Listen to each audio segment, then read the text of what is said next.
So good afternoon. My name is Sue Horton, and I'm a Sc.D fellow at the Balsillie School, and I'm also the Associate Provost at the for Grad Studies at the University of Waterloo. And it's my very great pleasure to introduce our speaker today. So Geoffrey Fong is a very eminent researcher on tobacco control, and I guess at the back of the room you can find some more information about his major project on tobacco control internationally.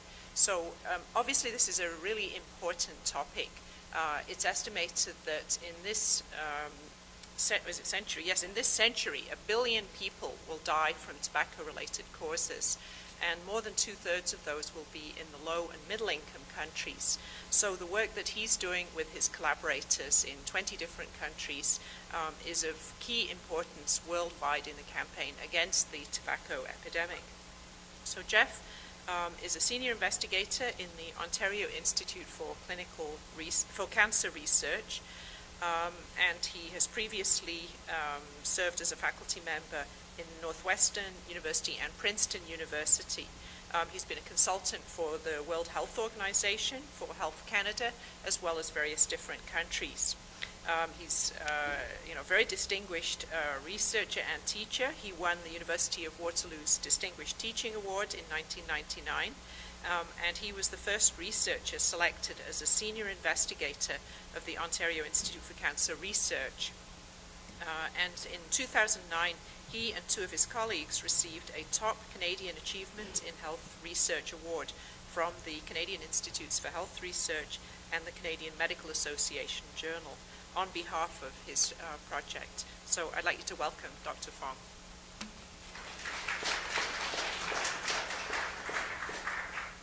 Thank you very much, Sue. It's a pleasure to be here today. A much nicer setting than the places where I typically give talks in basements of health ministries and in crowded little hotel rooms. So this is much more inspiring, although looking at what used to be in those casks, I'm not sure what it's inspiring of. Perhaps another addiction besides tobacco. So I'm here to talk to you about the International Tobacco Control Policy Evaluation Project, or the ITC project, but in the broader context of global health and about health governance and about the role of science and research and knowledge in possibly having an influence on the nature of policies throughout the world. So I wanted to get started with the first quotation, which is quite a striking quotation, from John Seffrin, who's the past president of the American Cancer Society and the International Union Against Cancer, who said, "Tobacco is the most effective agent of death ever developed and deployed on a worldwide scale." So that's a rather dramatic quotation, but what's of particular interest is the phrasing and the choice of words in this statement.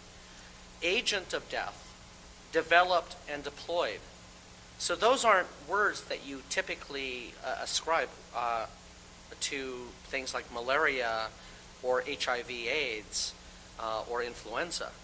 And it's because it's deliberately connoting the human element to it, a deliberative element that is human-born. And that's the nature of the tobacco epidemic. So what's the problem with tobacco use? After all, it's gone down dramatically in Canada. In the last 40 years, tobacco use has gone from a high of about 60% of all men smoking in Canada, all the way down, now it's beyond that, below 20% among males and also among females. So smoking prevalence in Canada has gone down dramatically, and so has this trend been seen in other high-income countries. This is the United States from 1965 to 2006, the same, about over 50% down to the low 20s. But of course, the really big picture is the world. And if you look at what's going on in the world, you see what the tobacco industry thinks of the world as a tobacco market. Here's one document from 1989. Now, there was a lawsuit in the United States that allowed the public to see hundreds of millions of documents, internal industry documents. So it's an extraordinary documentation of their deliberative plans to basically market these products that they knew from a very early time to be highly addictive and dangerous. So as they look toward the developing world, this is what they say. Tobacco use in the developed nations will trend down slightly through the end of the century. This is in 1989. While in the developing countries, use could rise by about 3% annually. A bright picture indeed. Not a smoke-free society, but continued growth for the tobacco industry. Geoffrey Bible, the past CEO of Philip Morris, said in 1996, "We are still in the foothills when it comes to exploring the full opportunities of many of our new markets." And my favorite quotation that kind of sums it all up, thinking about Chinese smoking statistics is like trying to think about the limits of space. When we see the relatively low smoking rates among women, let's say in China, which are about 3% compared to men now, which is about 59%, we see that and we are blessed. We say that's a blessing for women. That gap, that gender gap is a blessing. Well, the tobacco industry sees that as an opportunity. So, what have they done? Of course, with unabated marketing of various brands. These are all U.S. brands. Marlboro, the world's leading brand by far in many different settings. You see entertainers that would not dream of being associated with tobacco companies in North America, having been a part of concerts. These are in Malaysia, Alanis and Jewel. Signage everywhere. This is in Africa. When Sofia, Bulgaria needed new traffic lights, the makers of Camel cigarettes were all too pleased to provide them with a little Camel logo, their corporate logo, on the street lights themselves. And you have blatant sponsorships. These are youth camps for tobacco cigarettes. And brand extensions of clothing here, and all the way down to infant wear, and then this. Some basic statistics on global tobacco use. 1.1 billion people smoke. Over 4/5 live in low and middle income countries. And of that 1.1 billion current smokers, almost half of them will be dead because of tobacco-related causes. In the 20th century, 100 million people died of tobacco use. In this, the 21st century, that's going to rise tenfold to 1 billion people, of which, as Sue said, over 2/3 of them are going to be in developing countries. Those countries that have very few resources to deal with the extraordinary costs, healthcare costs, and social costs of those tobacco-related deaths. 5 million will die this year. By 2030, that will at least double to 10 million. WHO has said that, of course, this is the leading preventable cause of death and disability in the world. How can we understand these numbers? Here's an example from a truth campaign in the United States with respect to tobacco use.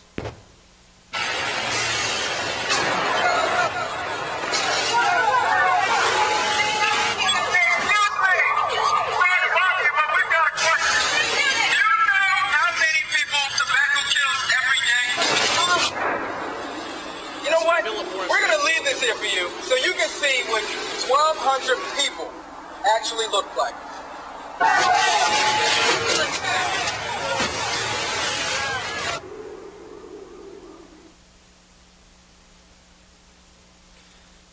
So, well, one way to characterize the tobacco epidemic is to examine this model that looks at the introduction of tobacco at year 0 to 100 years, and looks at, on the y-axis, a percentage of smokers among adults, so that's prevalence, and then you see some percentage of deaths caused by smoking. And this can be separated into 4 stages. So as tobacco takes hold of a particular country, this is what happens. You have male smoking rates that climb, accelerate dramatically, peak, and then fall off rather slowly. And that's followed inevitably by male death rates about 10 to 15, 20 years shifted to the right. Then you have female smoking rates, which typically do not reach the same levels as males, and then inevitably the female death rate. So, for example, in this particular country, Canada, the leading cause of the leading cancer deaths are among females is lung cancer, not breast cancer. Lung cancer, because of course of the behavioral habits of females as women as they smoked 15, 20, 30 years ago. And then, so that's how it occurs from zero, an arbitrary 0 point to 100 years. But we can separate out the countries of the world into these 4 stages. And in the right-hand side, where smoking rates have declined, and the male death rate is starting to decline, female death rates are leveling off or going to start declining very soon. You have Western Europe, UK, USA, Canada, Australia. But then looking left, back a bit, you see Eastern Europe, Southern Europe, where the peak of prevalence rates is high among males, maybe starting to go down. Females are starting to peak right now. But as you note, as you can note here, with stage 3, the female deaths have not begun to exhibit themselves. Male death rates have gone up, but they haven't peaked yet. But looking even further to the left, this is what is going to happen down the road. And these are the high population centers. India should be in there close to stage 1 as well. China, Japan, Southeast Asia, Latin America, North Africa. This is extraordinarily dangerous because the male smoking rates are accelerating, the female smoking rates are starting to come up, but the male death rate has not at all peaked. And female death rates are almost not even in the picture. And that's the major population centers in the world. Then finally we have sub-Saharan Africa, which although this isn't true of every sub-Saharan African country, they tend to be very low in prevalence rates. So as we see our own smoking rates decline and the death rates start to level off, we look forward, I mean, not in any affective way, but this is what is going to befall the world right here with stage 2 and stage 3 countries. So this is going to play out and an increase in smoking attributable deaths 1990 to 2020. You see here with the established market economies, it's only going to increase by about 18% over that 30-year period of time. But in China, it's going to rise 175%. In India, it's going to rise 1,400%. And that's going to lead to, in the year 2020, 1.5 million deaths in India in that year, and in China, 2.2 million deaths in that year. So summary of the basic problem of tobacco globally. 1/3 to 1/2 of regular smokers throughout the world will die of a smoking-related disease at an average loss of life of maybe 7 to 10 years. Now that figure is going to depend on differences across total life expectancy and so on, but on average 7 to 10 years is a pretty good estimate of what is going to be lost among those 1 billion people throughout the world. Close to 100,000 people, mostly youth, start smoking each and every day. Prevention of smoking, trying to prevent youth from starting, is too ineffective and limited to be a dominant approach. So the way I want to describe this is that you may have, at least in Canada and the United States, you might have a 3 or 4 year period of time, those 3 or 4 year cohorts, to really make a difference in making sure they don't start smoking. But compare that to, let's say, the 40, 50 year cohorts of existing smokers. So if you focus on that narrow entry point, to the exclusion of the 40 to 50 year cohorts of the people already smoking, then you're missing an extraordinary problem with the current smokers who you can use cessation and demand reduction kinds of strategies on. So even though it is the case that if you can prevent smoking among youth, then that's ultimately a better strategy. But that strategy is not going to play out in significant reductions in cost, public health at the population level for 3 or 4 decades. Moreover, there are very few strategies that have ever been shown to be effective for prevention. That's not to say you don't do it, But don't throw all your money in there, because it is a narrow band of time, and we just don't have the tools to prevent very much. So what we need to do instead,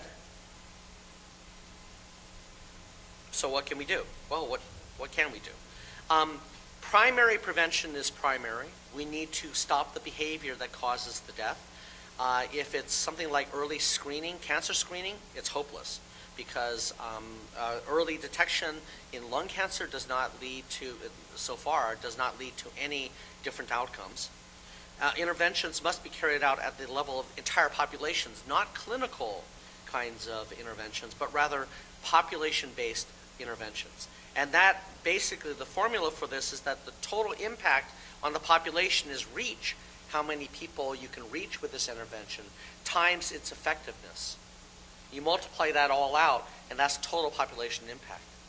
And many models have demonstrated the power, potential power, of the population health approach. Well, who is able to implement a population-based intervention? Well, these are governments. We need to understand how to change behavior and use that knowledge to transmit to governments who have the power and responsibility to create these population-level interventions in the form of tobacco control policies and programs. In a nutshell, that's what has to happen to reduce the global tobacco epidemic. And one way of looking at this also is to this is actually real, from looking at this cumulative curve of tobacco deaths from the 100-year period of time, 1950 to 2050.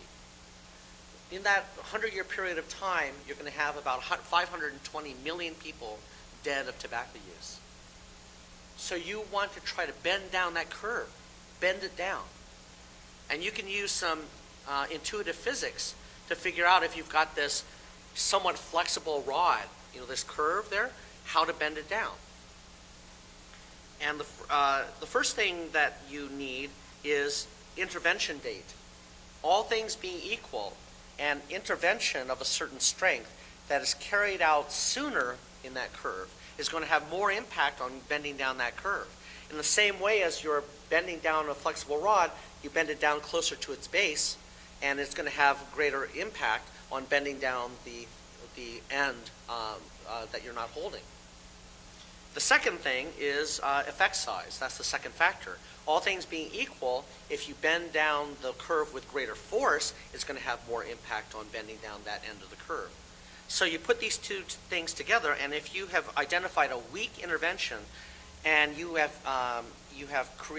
implemented the intervention really far down in the future, then it's only going to have a very minimal impact on bending down that curve. But if you can identify strong interventions and get governments to implement them very quickly, then that can have a much stronger impact on bending down that curve. So the broad strategy then, knowing this, is that we need to identify policies and interventions that have the greatest effectiveness, the greatest impact on entire populations. We need to inform governments of these policies and interventions. We need to provide technical assistance to governments and build capacity and support for carrying out those policies. And we need to do all three of these things as quickly as possible to bend down that curve. So, there has been discussion on and off throughout the governance literature on what is known as truth to power. What is the role of science? What is the role of expertise in governance? Does power need or use truth? Well, it turns out that there are many views, but many of them, or most of them, are fairly pessimistic. And why is that? Well, if power does use truth or science, it does so selectively, oftentimes, to justify its actions and to protect its position.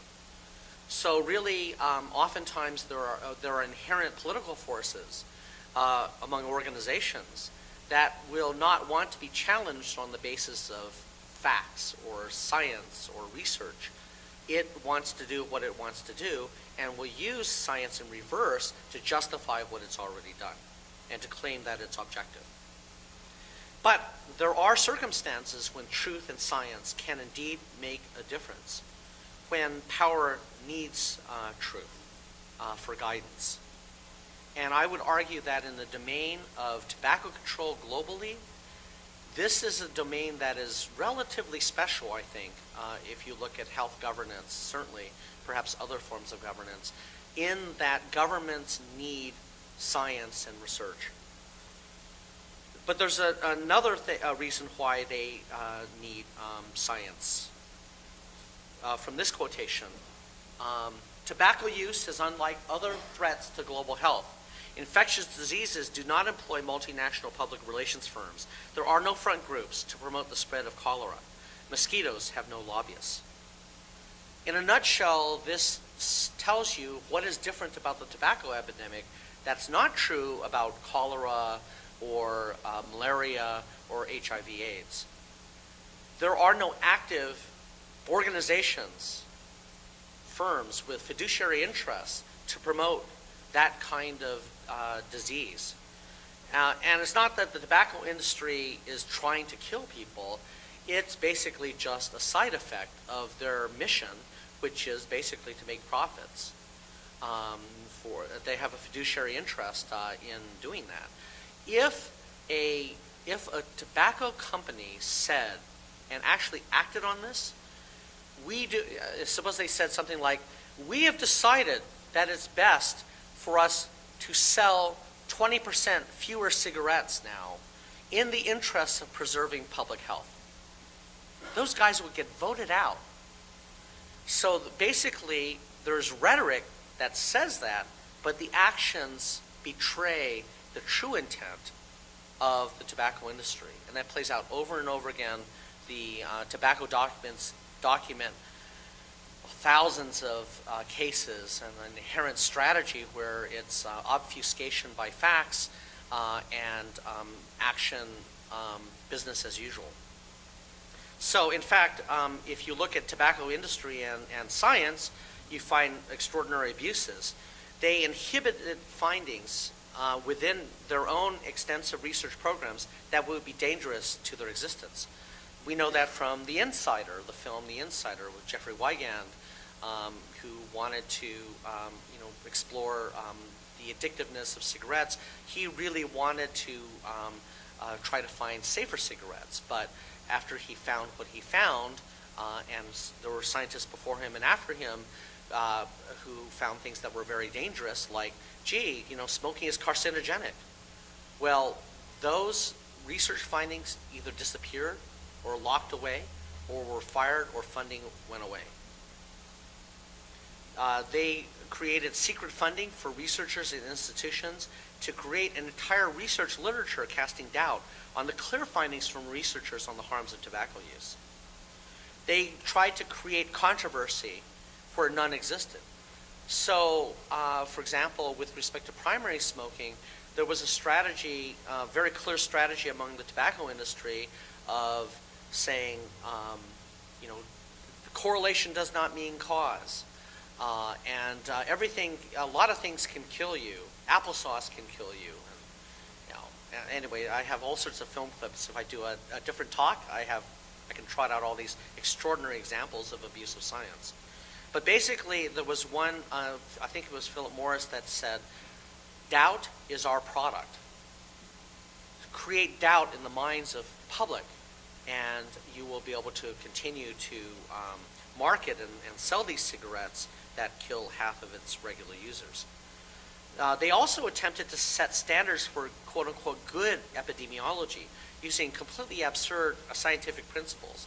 Like, you can't, for those of you epidemiologists in the audience, of which there are probably none, but I'll say it anyway, an odds ratio of 2.0 would say that this is a scientifically valid conclusion.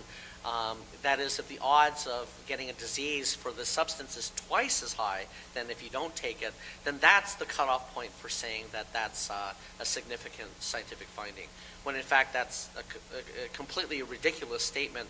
But they try to get kind of the good housekeeping seal of approval for epidemiological studies. Why 2.0? Well, it turns out that secondhand smoke, the effect on causing lung cancer is about 1.4 to 1.7 increased odds. So, hey, that's under the 2.0. It can't be scientific. Public relations strategies that were in synchrony to these other strategies to demean researchers whose findings threaten industry goals. There are lots of examples of that. So just to give you one example, distorting or hiding the science on addiction of nicotine. This is from the Canadian warning label. Studies have shown that tobacco can be harder to quit than heroin or cocaine. Okay, the 1998 Surgeon General's report of the United States. This, Canada was the first country to put on the warning labels an addiction message. Well, here's some data on nicotine and addiction. About 40% of young people show signs of addiction with their first cigarette or shortly thereafter. Most smokers are desperate to quit. About 90% of them regret ever having started smoking. About 40% attempt to quit in a year. Of those who try to quit, only about 7% succeed beyond 1 year. Extremely difficult, extremely addictive, especially in the smoked form. Well, did the industry know that nicotine is addictive? Well, here's what they said in their own internal documents. 1963, this is before the famous 1964 U.S. Surgeon General's report. Nicotine is addictive. We are then in the business of selling nicotine, an addictive drug effective in the release of stress mechanisms. It's 1972, William Dunn, wonderful quotations from Dunn. Here are a couple. The cigarette is among the most awe-inspiring examples of the ingenuity of man. Think of the cigarette pack as a storage container for a day's supply of nicotine. Think of a cigarette as a dispenser for a dose unit of nicotine. Think of a puff of smoke as the vehicle of nicotine. That's what they knew. But what did they say in public?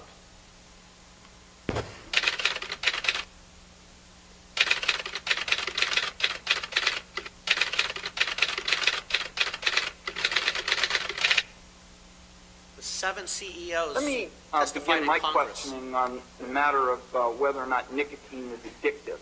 Let me ask you first, and I'd like to just go down the row, whether each of you believes that nicotine is not addictive. I heard virtually all of you touch on it. Just yes or no. Do you believe nicotine is not addictive? I believe nicotine is not addictive, yes. Mr. John? Philip Morris. Congressman, cigarettes and nicotine clearly do not meet the classic definitions of addiction. RJ There is no Reynolds. intoxication. We'll take that as a no. And again, time is short. If you could just, I think each of you believe nicotine is not addictive. We just would like to have this for the record. I don't believe that nicotine or our products are addictive. I believe nicotine is not addictive. I believe that nicotine is not addictive. I believe that nicotine is not addictive. And I too believe that nicotine is not addictive.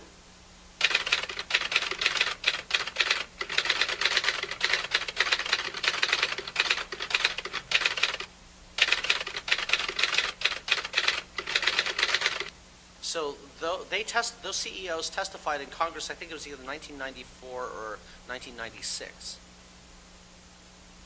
They perjured themselves. I mean, it's so clear they perjured themselves.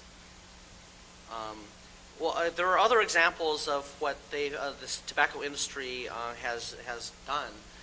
You may have seen this, junkscience.com, or heard the term junk science.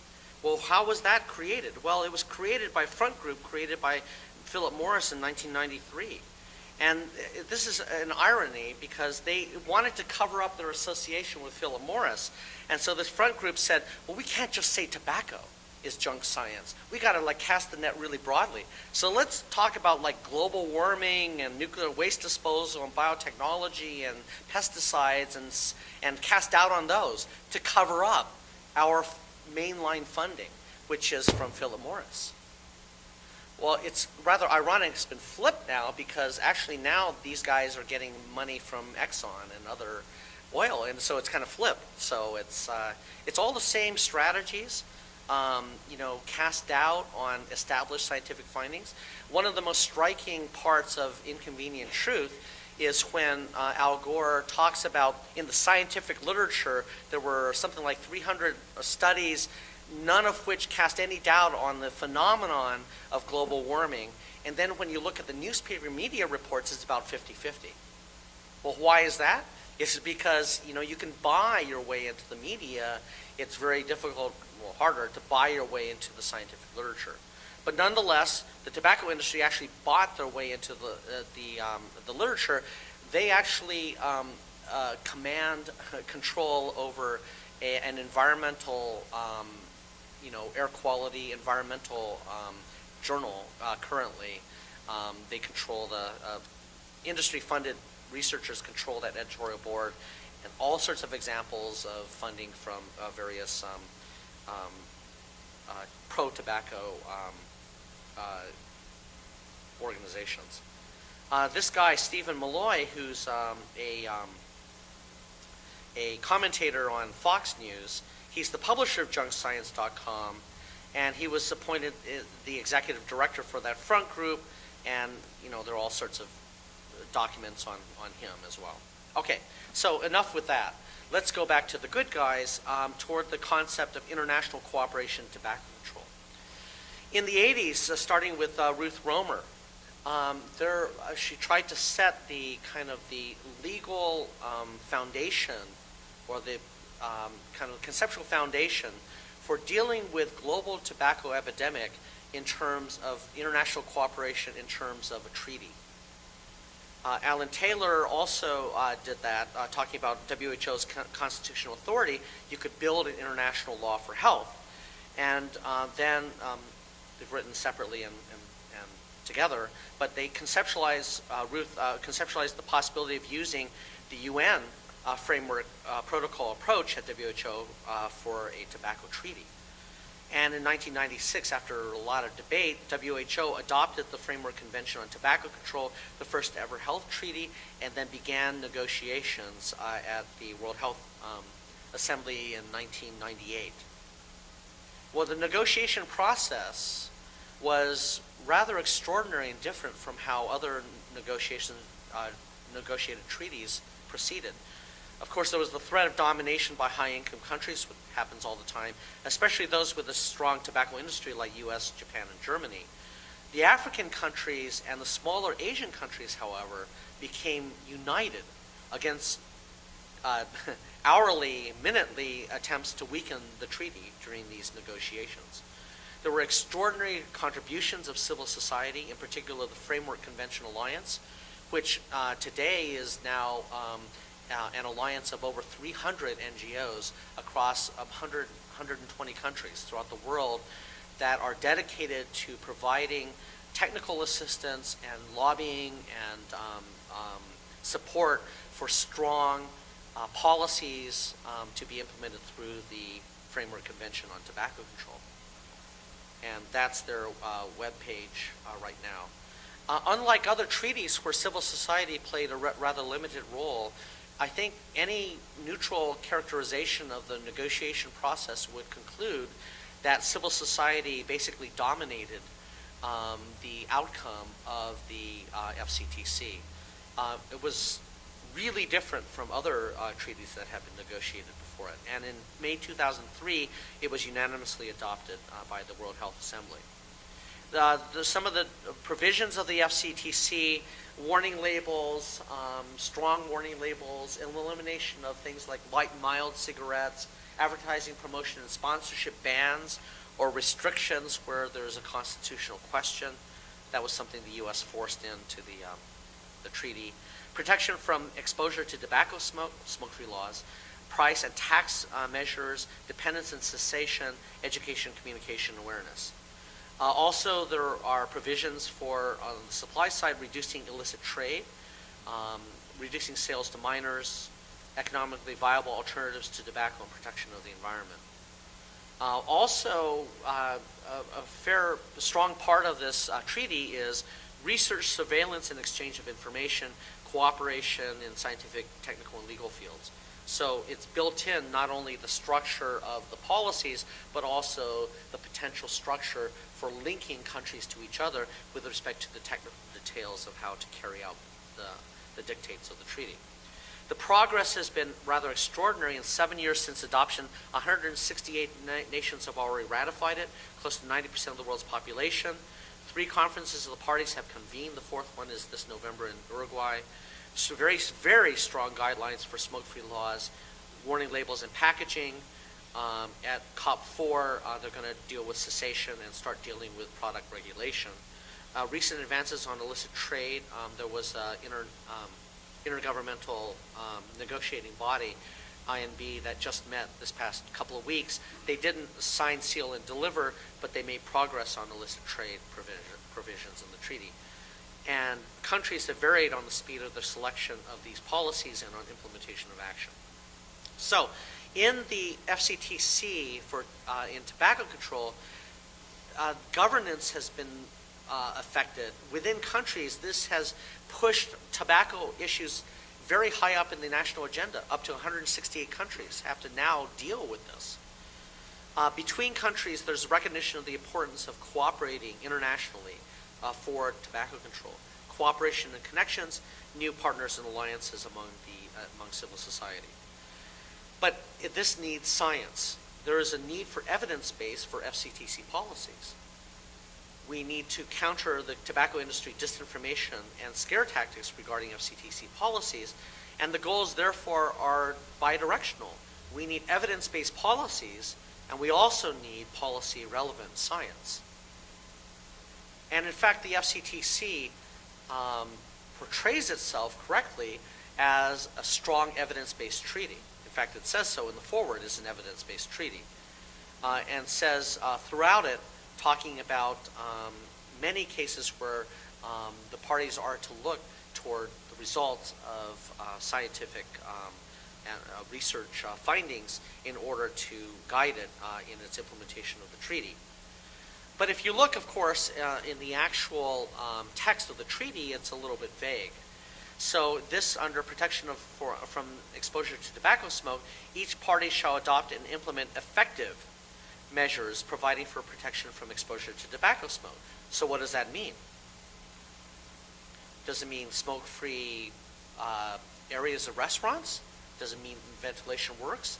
It's looking for demanding scientific evidence to help the parties. Here's under Article 11, warnings and messages.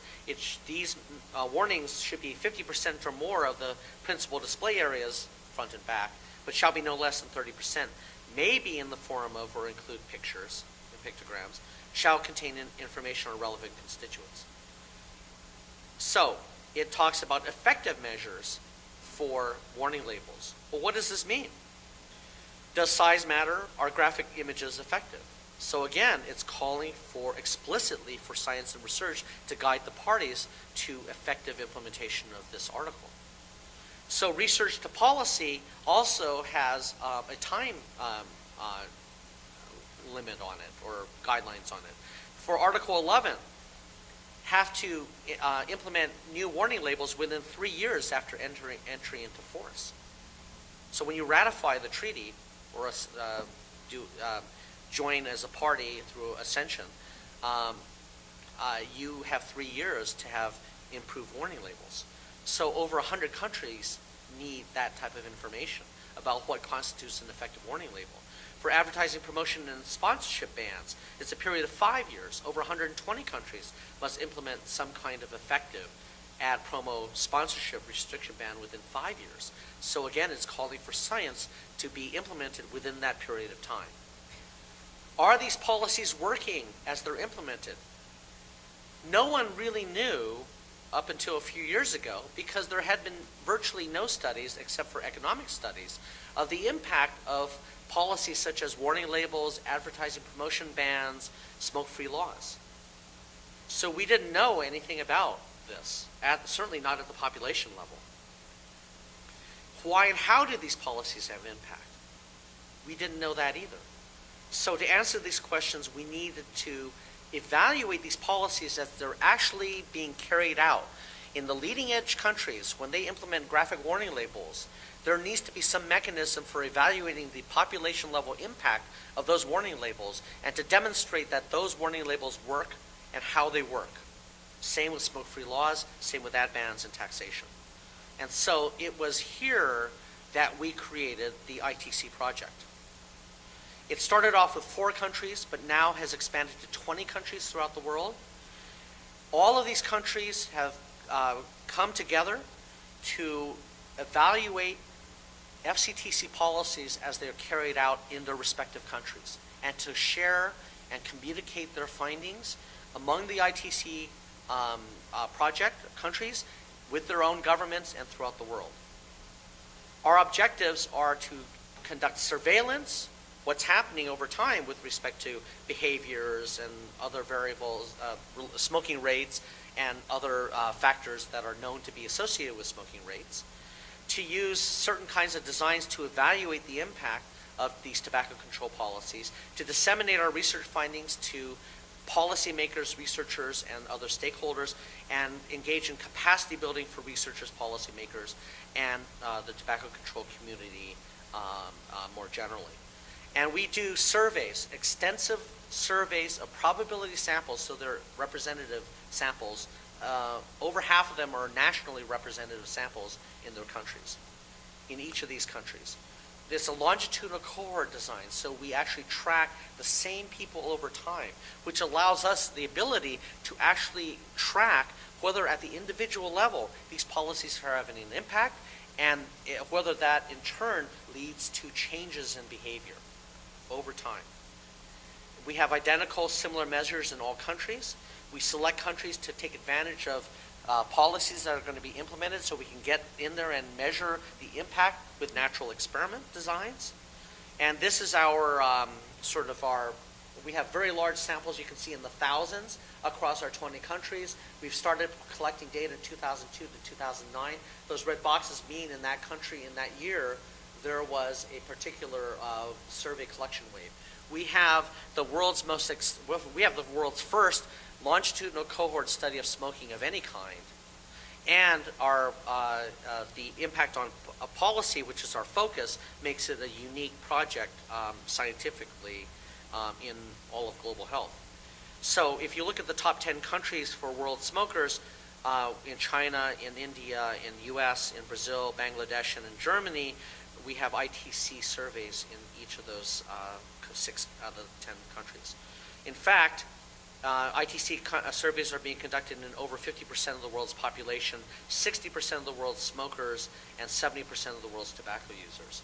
This is a partial list of our evaluations, and you can see that we have about 15 different evaluations, warning labels of different intensities there, which allows us to examine whether the dose increasing is going to lead to a response of corresponding increasing effectiveness. Smoke-free laws, we have that as well. In all these countries, what we're trying to do is coming up with basic principles of how and why policies work, and to have the empirical tools and samples to be able to make more definitive judgments about the impact of these policies at the population level.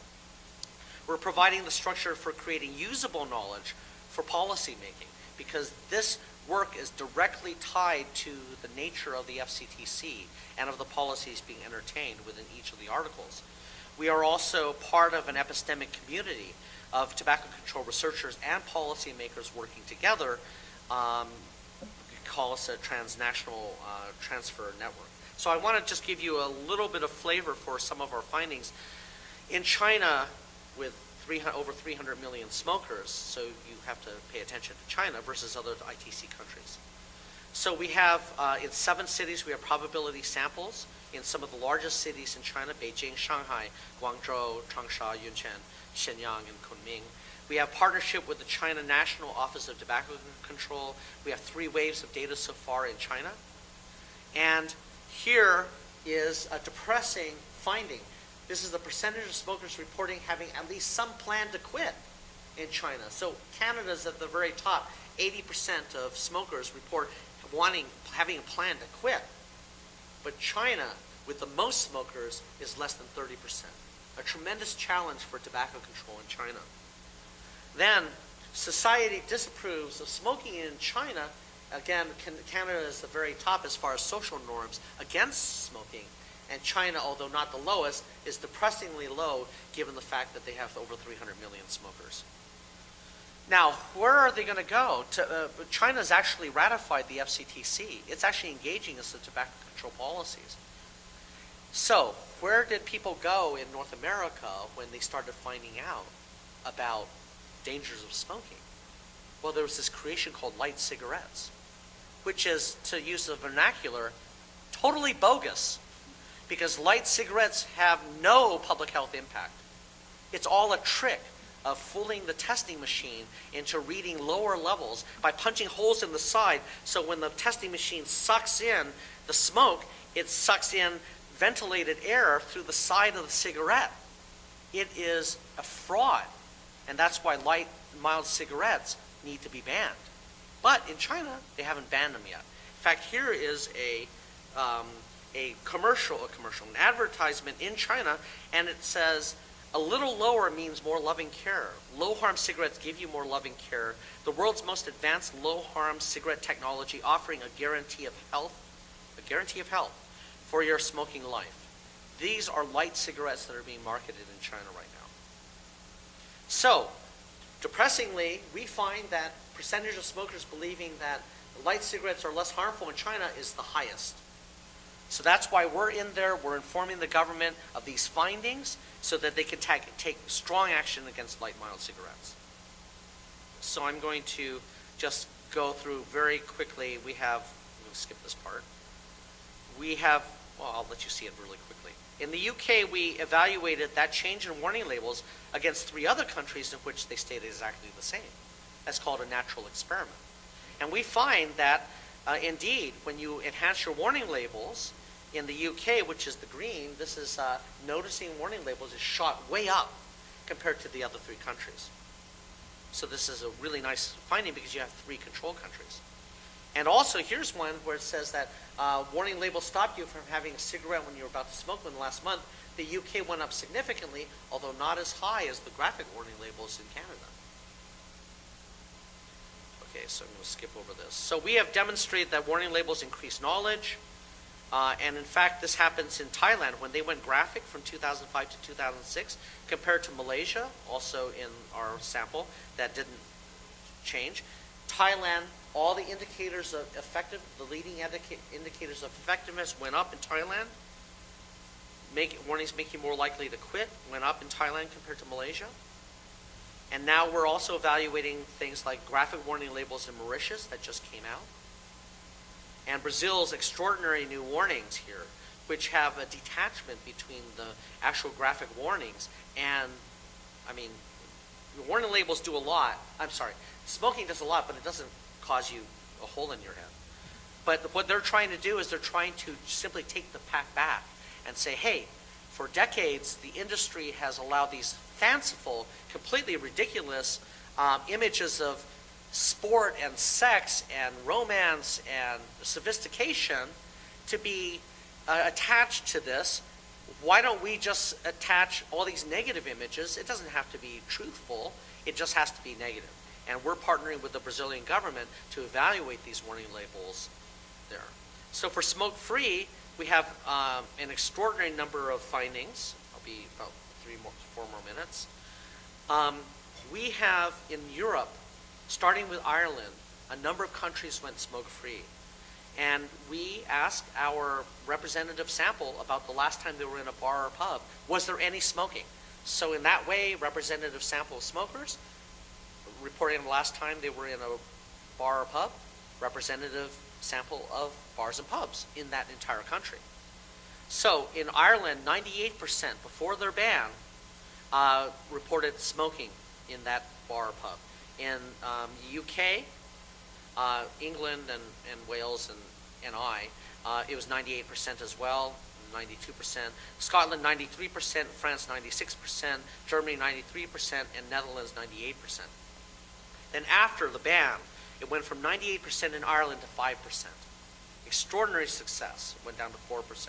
Scotland was the next to go, from 93% down to 2%. Then the rest of the UK went from 92% to 5% after they passed their law.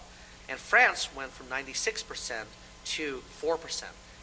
extraordinary successes. But in Netherlands and Germany, there was very little support from the government in implementing those laws.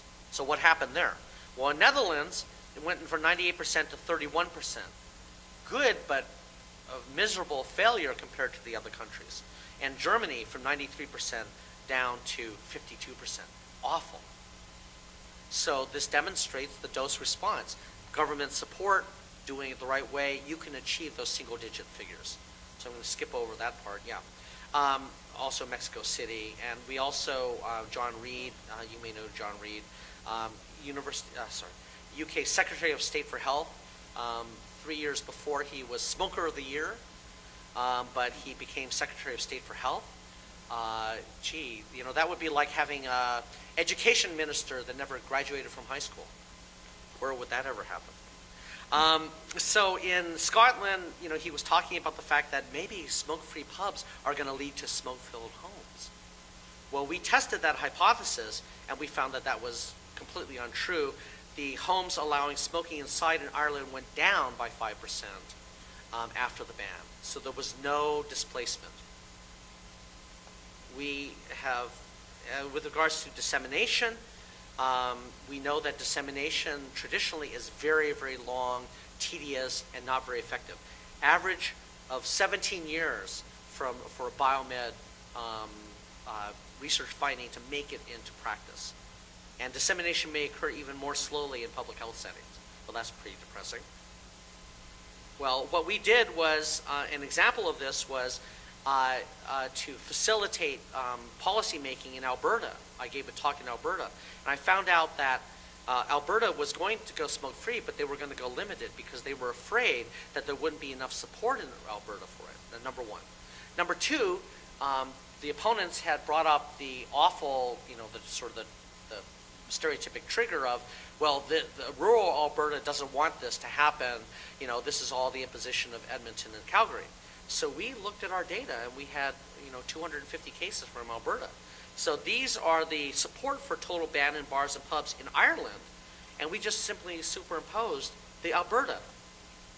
Alberta, 29% supported a total ban in bars and pubs, twice as high as Ireland before their ultimately successful ban. And moreover, there was more support in rural settings than in urban settings. So the opponents were wrong on both counts. Total ban in restaurants, there's Ireland. Okay, before their ban, 44%. That's Alberta before any action. 74% support. Again, more support in rural than urban. In the workplace, the same thing. Alberta, all things firing. So the health minister of Alberta, Dave Hancock, was in the audience. He said, after my presentation, I need those slides. We got them to him the next day. He went into caucus. I don't know what happened in caucus, but they passed one of the strongest tobacco control laws in Canada later that year. So we have dissemination, traditional dissemination findings. One more minute. Sorry. We have, of course, our traditional markers of science. We have special supplements that we have done on, we've contributed to this U.S. Surgeon General's report, Institute of Medicine, many countries' reports. We have created guidelines and standards for research through the WHO, the International Agency for Research on Cancer. We've basically written the book on methods for evaluating tobacco control policies.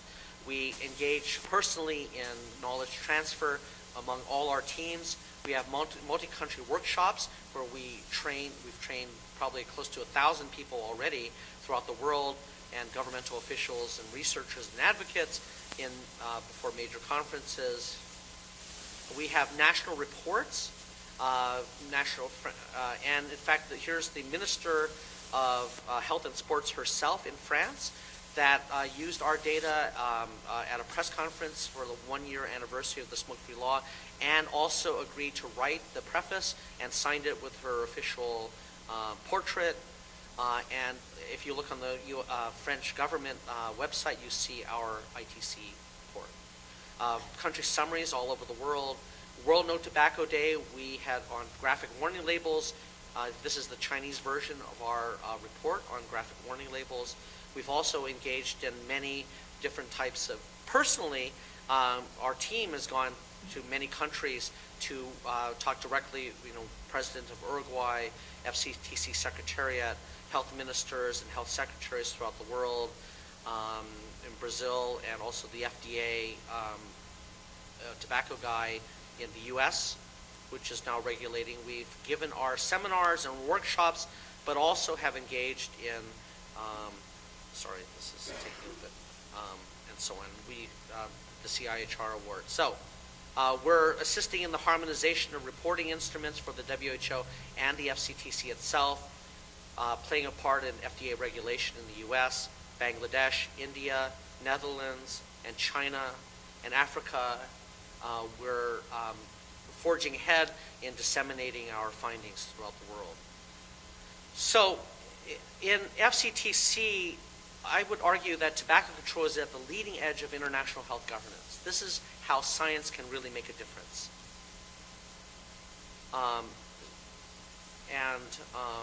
This can also apply to other major global health challenges like chronic diseases, climate control perhaps.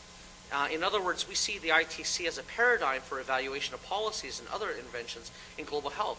These are not just tobacco control judgments. These are the types of scientific principles that would apply to any kind of population level intervention, whether it's tobacco control or other health issues throughout the world. So to summarize, tobacco is the #1 preventable cause of death. The FCTC is an extraordinary and powerful instrument for fighting the epidemic. It's strongly evidence-based, but the presence of the tobacco industry threatens to corrupt this evidence base. It's essential for research findings of the impact of policies to move countries forward to strong and effective implementation of the FCTC. And this is the best case scenario for effective knowledge to power linkage and impact throughout the world. So thank you very much for your attention to this talk.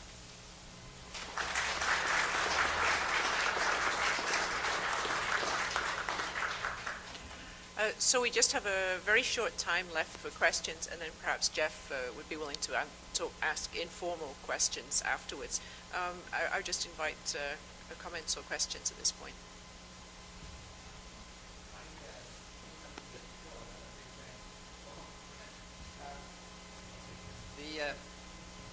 The question that I have is related to emphasizing one of your points. You've really made a good case for science getting introduced into policy. But at one period there, you made a good point rather too quickly, I think.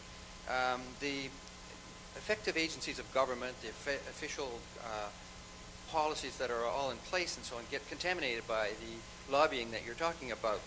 But you pointed out that the tobacco control legislation was actually influenced strongly by about 300 NGOs.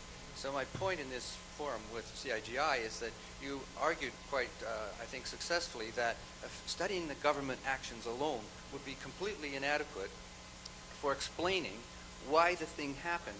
It was a scientific conversion through all these 300 NGOs, and those NGOs also contained on it a whole lot of scientists, because even people from the Food and Drug Administration informally can go to the NGOs and invisibly participate by introducing science. Absolutely, that's a very good point. Oftentimes, what happens in studying, governance is you really look to the actions of the governments themselves. But in this particular case, civil society partnering with researchers. I'm an individual member of the FCA. I was present at a couple of the negotiating bodies beforehand, and have been at each COP. And we've played a major, ITC projects played a major role in feeding through the NGOs our findings.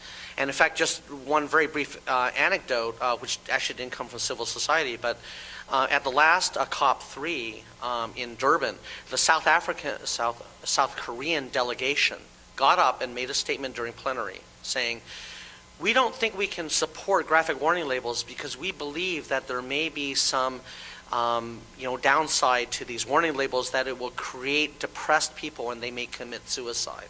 So we call upon the Secretariat to help us, with research in this area. Okay, so I know everyone on the Secretariat. So the Secretariat person, I was in the room, Secretary calls me on my cell phone. I'm at the back of the room. Says, can you meet with the South Korean delegation after the plenary? And I did with the Secretariat, and I just explained, and it helped that we had Korean data. So I said, I won't belabor what I actually said, but I also reaffirmed my point about the strength of graphic warning labels using their own data. So that's an example of how we have worked together, and we've had a tremendous presence, both officially and unofficially, with the Secretariat at the same time as civil society. In fact, in some ways, I would say that we as a research entity, as an actor in this setting, have the ultimate power in some sense, because civil society has some constraints in the ways that they can talk to governments. Governments may have constraints in the way they talk to civil society, but everyone talks to us. So in some sense, we're knowledge brokers by being the knowledge transferers. So I think that in tobacco control, and there are like scores of examples of what I've just said, it's a unique opportunity to look at the role of civil society, research, and researchers, scientific community, and governments, and how they interplay. And that really hasn't been studied very much in this setting.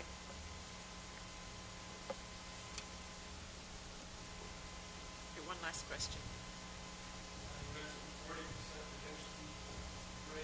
Same for males and females? With regards to sex differences in addiction, there are, generally speaking, there isn't too much difference. And that seems such a high number, and you said there isn't much effect at the entry level. Yeah.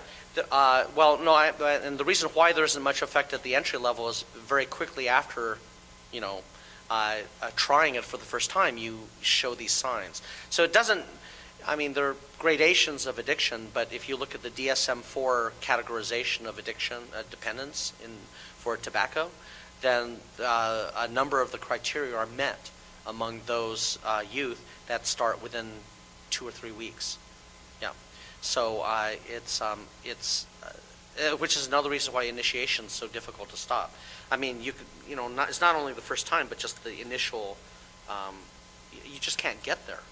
The social milieu in which a person tries cigarettes for the first time is usually, the stereotypic behind the barn, your older brother's friends, try to get you, it's tremendous peer pressure to try it and so on. Does the male and female usage, is it still higher for male in Canada than female? In Canada, it's, no, it's about the same. It's about the same, yeah. So I know there are more comments, but we have run past our time, and at this point I would like to ask Colleen to come on behalf of CG to present something to Dr. Fong and to indicate our thanks for such an interesting and stimulating talk.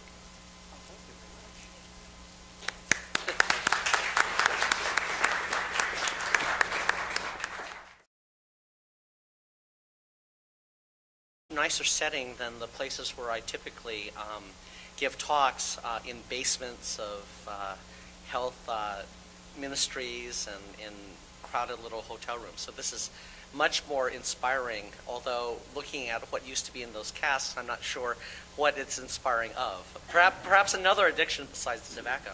So I'm here to talk to you about the International Tobacco Control Policy Evaluation Project, or the ITC project, but in the broader context of global health and about health governance and about the role of science and research and knowledge in possibly having an influence on the nature of policies throughout the world.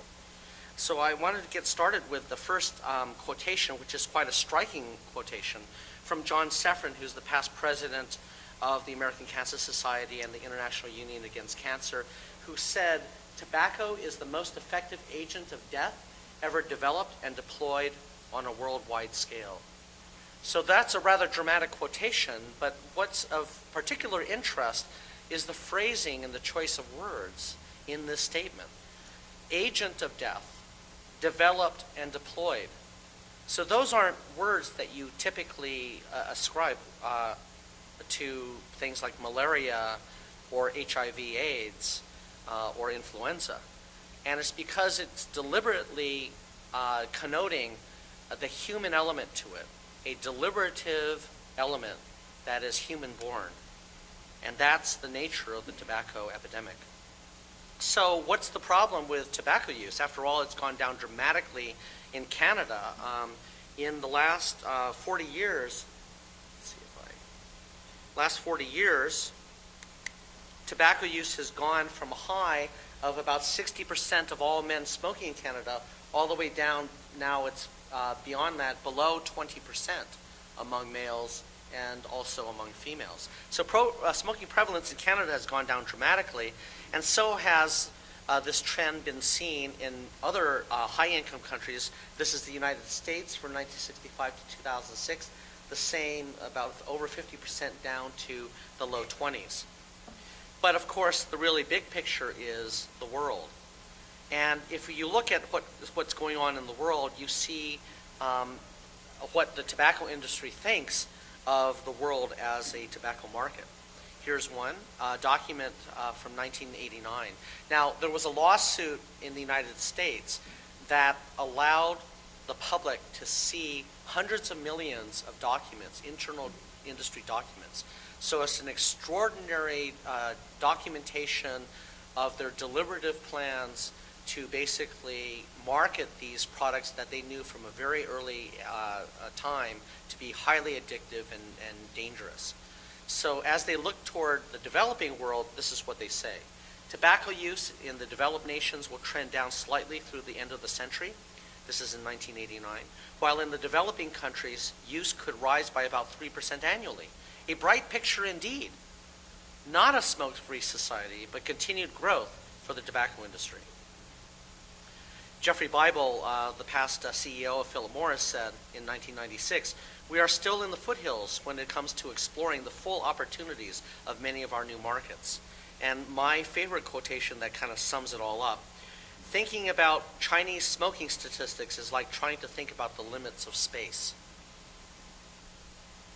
When we see the relatively low smoking rates among women, let's say in China, which are about 3% compared to men now, which is about 59%, we see that and we are blessed. We say that's a blessing for women. That gap, that gender gap, is a blessing. Well, the tobacco industry sees that as an opportunity. So what have they done? Of course, with unabated marketing of various brands. These are all U.S. brands. Marlboro, the world's leading brand by far in many different settings. You see entertainers that would not dream of being associated with tobacco companies in North America, having been a part of concerts. These are in Malaysia, Alanis, and Jewel. Signage everywhere. This is in Africa. When Sofia, Bulgaria needed new traffic lights, the makers of Camel cigarettes were all too pleased to provide them with a little Camel logo, their corporate logo, on the street lights themselves. And you have blatant sponsorships. These are youth camps for tobacco cigarettes, and brand extensions of clothing here, and all the way down to infant wear, and then this. Some basic statistics on global tobacco use. 1.1 billion people smoke. Over 4/5 live in low and middle income countries. And of that 1.1 billion current smokers, almost half of them will be dead because of tobacco-related causes. In the 20th century, 100 million people died of tobacco use. In the 21st century, that's going to rise tenfold to 1 billion people, of which, as Sue said, over 2/3 of them are going to be in developing countries. Those countries that have very few resources to deal with the extraordinary costs, healthcare costs, and social costs of those tobacco-related deaths. 5 million will die this year. By 2030, that will at least double to 10 million. WHO has said that, of course, this is the leading preventable cause of death and disability in the world. How can we understand these numbers? Here's an example from a truth campaign in the United States with respect to tobacco use.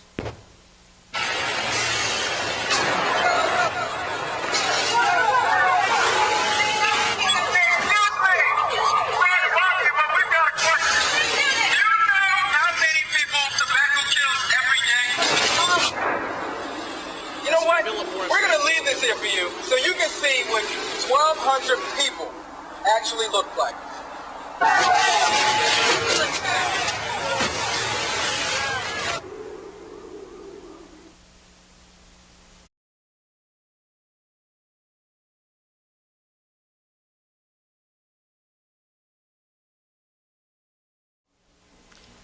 So good afternoon. My name is Sue Horton, and I'm a CG Fellow at the Balsley School, and I'm also the Associate Provost at the for Grad Studies at the University of Waterloo. And it's my very great pleasure to introduce our speaker today. So Geoffrey Fong is a very eminent researcher on tobacco control, and I guess at the back of the room you can find some more information about his major project on tobacco control internationally. So obviously this is a really important topic.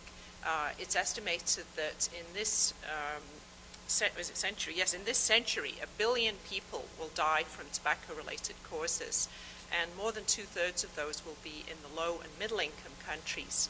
So the work that he's doing with his collaborators in 20 different countries is of key importance worldwide in the campaign against the tobacco epidemic. So Jeff is a senior investigator in the Ontario Institute for Cancer Research, and he has previously served as a faculty member in Northwestern University and Princeton University. He's been a consultant for the World Health Organization, for Health Canada, as well as various different countries. He's a very distinguished researcher and teacher. He won the University of Waterloo's Distinguished Teaching Award in 1999, and he was the first researcher selected as a senior investigator of the Ontario Institute for Cancer Research. And in 2009, he and 2 of his colleagues received a top Canadian Achievement in Health Research Award from the Canadian Institutes for Health Research and the Canadian Medical Association Journal on behalf of his project. So I'd like you to welcome Dr. Fong.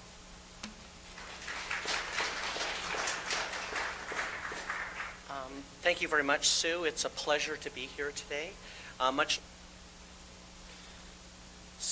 One way to characterize the tobacco epidemic is to examine this model that looks at the introduction of tobacco at year 0 to 100 years, and looks at, on the y-axis, a percentage of smokers among adults, so that's prevalence, and then you see some percentage of deaths caused by smoking. And this can be separated into 4 stages. So as tobacco takes hold of a particular country, this is what happens. You have male smoking rates that climb, accelerate dramatically, peak, and then fall off rather slowly. And that's followed inevitably by male death rates about 10 to 15, 20 years shifted to the right. Then you have female smoking rates, which typically do not reach the same levels as males, and then inevitably the female death rate. So, for example, in this particular country, Canada, the leading cause of the leading cancer deaths are among females is lung cancer, not breast cancer. Lung cancer, because of course of the behavioral habits of females as women as they smoked 15, 20, 30 years ago. And then, so that's how it occurs from an arbitrary 0 point to 100 years. But we can separate out the countries of the world into these 4 stages. And in the right-hand side, where smoking rates have declined and the male death rate is starting to decline, female death rates are leveling off or going to start declining very soon. You have Western Europe, UK, USA, Canada, Australia. But then looking left, back a bit, you see Eastern Europe, Southern Europe, where the peak of prevalence rates is high. Among males, maybe starting to go down. Females are starting to peak right now. But as you can note here,